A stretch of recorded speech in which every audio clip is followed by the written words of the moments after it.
Welcome back to the channel, guys. I hope you all are having an amazing day. Behind me, I got a little surprise for you guys. That is a full LED headlight conversion for the Jetta, which we'll be installing today. Just got these headlights in the mail literally yesterday. Let's crack right into it. Let's get them installed. Let's get to work.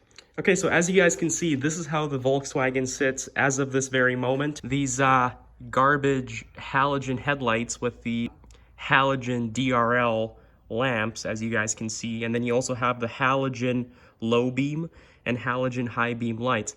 Pretty ugly in my opinion. It's already 2020. This car deserves an upgrade. It's only a few years old. I'm gonna be taking these headlights out, replacing this ugly looking yellow daytime running light with something very, very special. So these are the new headlights. These are the full LED conversion headlights, which are a custom retrofit. I purchased these on AliExpress for $1,000 and some change. So to start off, the daytime running light is these two cool little strips. It's like the Audi S6 style headlights. So you have the daytime running light, you have the low beam, then you have the high beam. I'm not quite sure what this part is, but we're gonna find out. You might be asking, well, where's the turn signal? I'm not gonna tell you guys how the turn signals look like just yet, but once the install is complete, you guys will see that, so stay tuned. I'm gonna leave that a little bit of a mystery for you guys.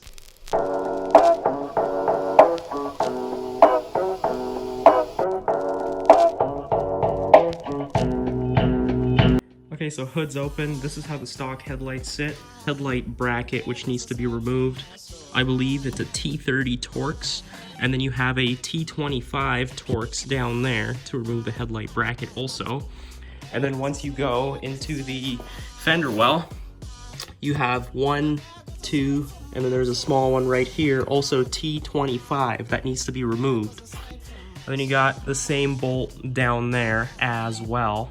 And then you have this Allen insert for the adjustment once you replace the headlights. T25's on this side, same thing as the other side, like I said. And then as we crawl under the car, this is the more tedious part, to take the front bumper off.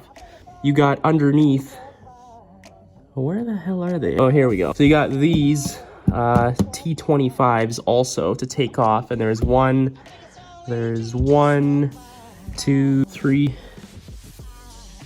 4. Very important you guys don't miss any of those, because that can be very trouble. You can rip your bumper off and it's not gonna be a good day, guys.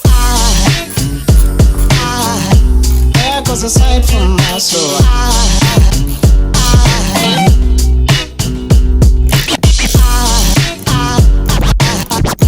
There goes a sight, there goes a sight.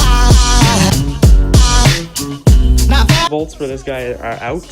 Don't forget to get a cup or something, because these bolts are pretty small and they're fairly easy to lose. These guides can actually fly out on you, so just be careful when you guys remove those. Also, a quick little tip for you guys during this install. So to get to these bolts right here on the inner fender liner, you don't actually have to jack the car up and take your rims off. I just went inside the car and I turned the steering wheel in one direction, but all the way fully. So you can actually get your hand in here and access these bolts. So don't worry about jacking the car up and taking the wheels off or any nonsense like that. Just do what I did and it'll work out for you.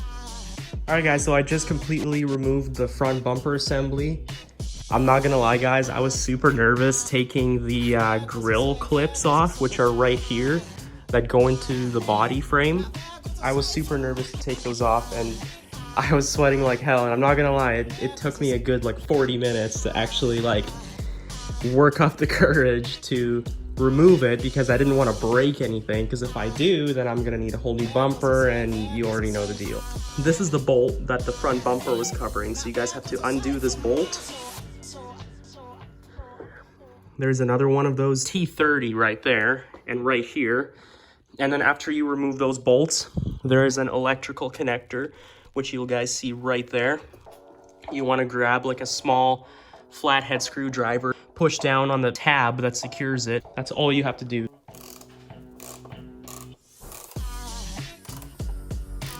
Got one side out. Damn, dude, look at that. That looks so bare. There's like, literally looks like a junkyard car, doesn't it? The new headlights are in. Oh my god, just look how good that looks.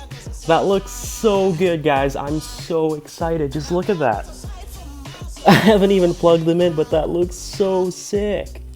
Alright, so when it comes to reassembly, it's pretty much the reverse of what you did to remove the bumper and remove the headlight bracket. So take the bolts that you've strategically placed somewhere safe so you do not lose them, and then start first reassembling the headlight bracket, push the headlight into the body, and then you're gonna wanna line it up with all these holes right here. All those holes, you wanna line it up, make sure it's flush with the fender, and after that, just start reassembling the front bumper exactly the same way you took it off, starting with the clips on the front grille. Woo! Just got the front bumper back on slightly. I had to basically take the front grille portion and put that in first because that's the first thing that's gonna clip in, and then after that we can take all those remaining clips on the headlight and underneath the bumper. We can assemble those with bolts after that.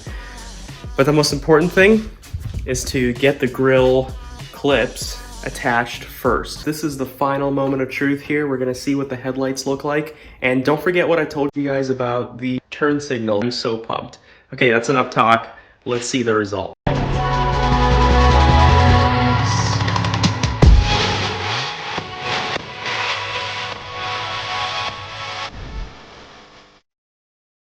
Okay guys, so the bumper is back on. Headlights are installed. It's getting dark outside. As you can see, I've been waiting for the darkness to come so I can show you guys what these lights look like in the dark. You can see the sequential turn signals are so cool. This is insane. If you guys are looking for a headlight upgrade, this one is definitely the headlight upgrade that you guys should be upgrading to. You guys can see the sequential turn signals are so epic. So cool. Words just can't explain this. Like, this is just insane. This is so cool, guys. Oh my god. Anyways, that's it for today's video. Hope you guys enjoyed. This was by far my most favorite mod on the Jetta as of right now. Drop a comment, like, subscribe. You guys know the drill. And don't forget, as soon as I hit my goal of 500 subs, I will be giving away that Amazon gift card. So share this video with your friends and subscribe to the channel. Give your boy some support, and I'll catch you guys in the next video. Peace.